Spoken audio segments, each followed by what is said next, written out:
perkenalkan, nama saya Putra Rizka dengan NIM 1901102 dari Prodi S1 kelas 2C. Di sini saya ingin menjelaskan tentang macam-macam psikometer dan penggunaannya. Nah, sebelumnya kita harus tahu dulu apa sih yang dimaksud dengan psikometer.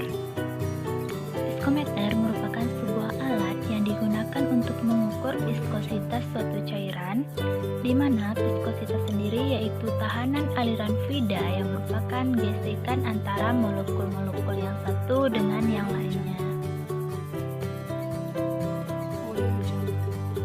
Sebelumnya kita harus tahu dulu apa saja jenis-jenis dari psikometer tersebut. Yang pertama ada psikometer Brockfield, yang kedua ada psikometer Oswald, yang ketiga ada psikometer Cup and Bob, dan yang terakhir ada psikometer Hopler.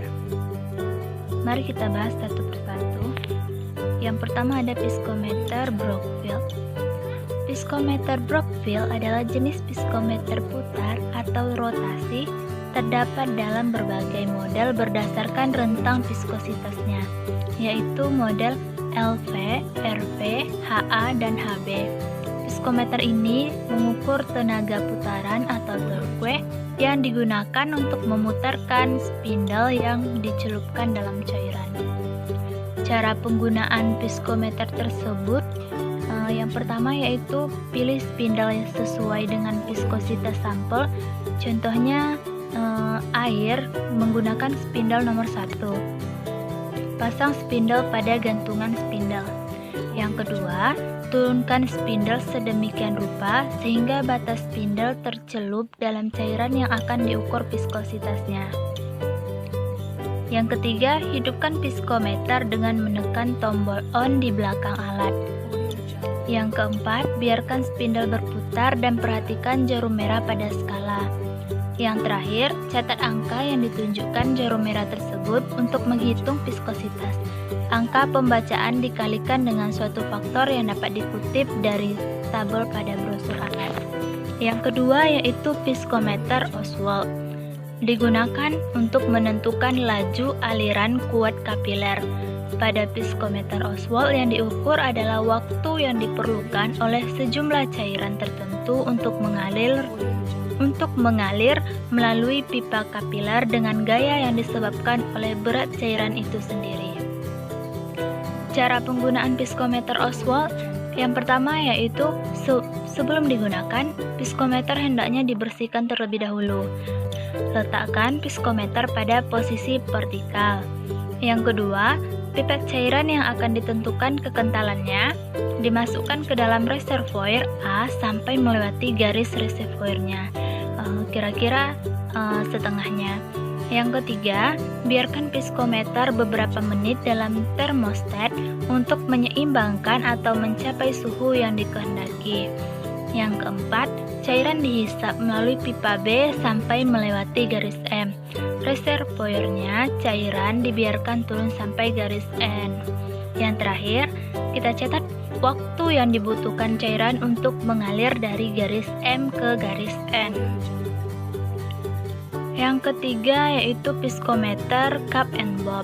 Prinsip kerjanya, sampel digeser dalam ruangan antara dinding luar dari bob dan dinding dalam dari cup, di mana bob ini masuk persis di tengah-tengahnya. Kelemahan psikometer ini yaitu terjadinya aliran sumbat yang disebabkan geseran yang tinggi di sepanjang keliling bagian tube sehingga menyebabkan penurunan konsentrasi. Penurunan konsentrasi ini menyebabkan bagian tengah zat yang ditekan keluar memadat. Hal ini disebut dengan aliran sumbat.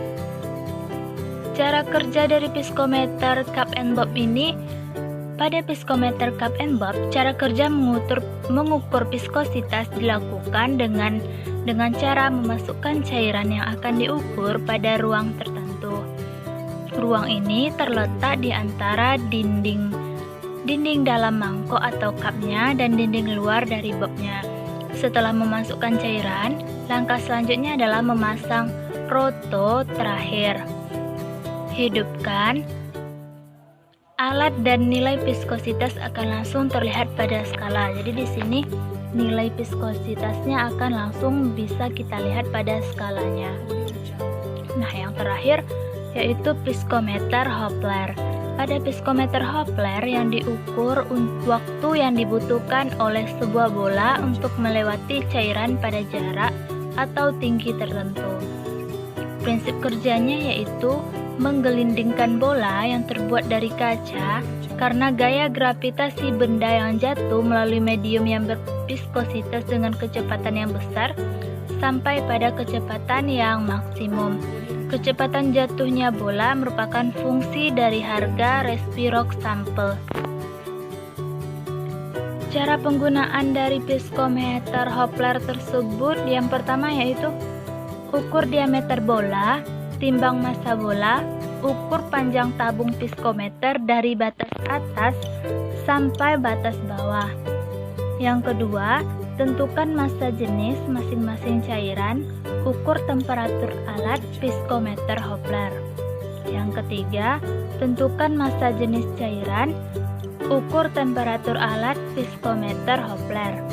Yang keempat, pada saat bola di bawah, stopwatch dimatikan. Yang kelima, catat waktu bola jatuh dari batas atas sampai batas bawah. Tabungnya dibalik.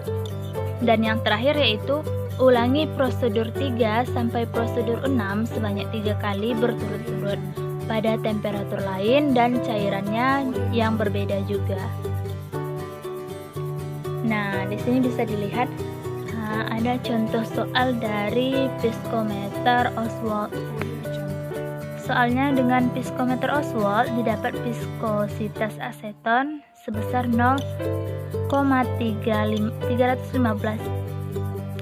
cp pada suhu 25 derajat Celcius.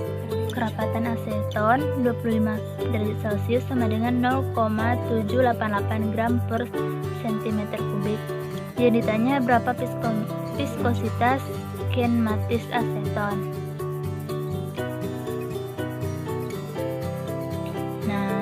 Di sini bisa dilihat sehingga diperoleh hasil 2,4822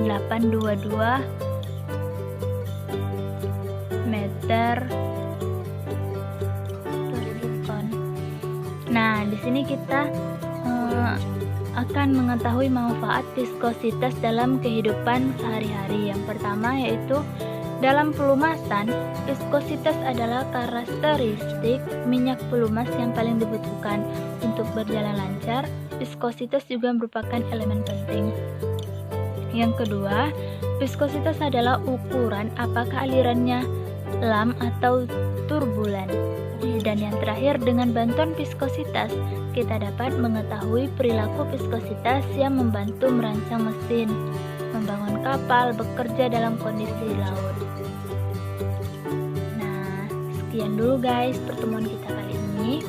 Semoga penjelasan saya bisa bermanfaat bagi kalian semua. Jangan lupa follow ya Instagram saya. Ingat ya guys, jangan lupa like, comment, and subscribe. Bye bye guys.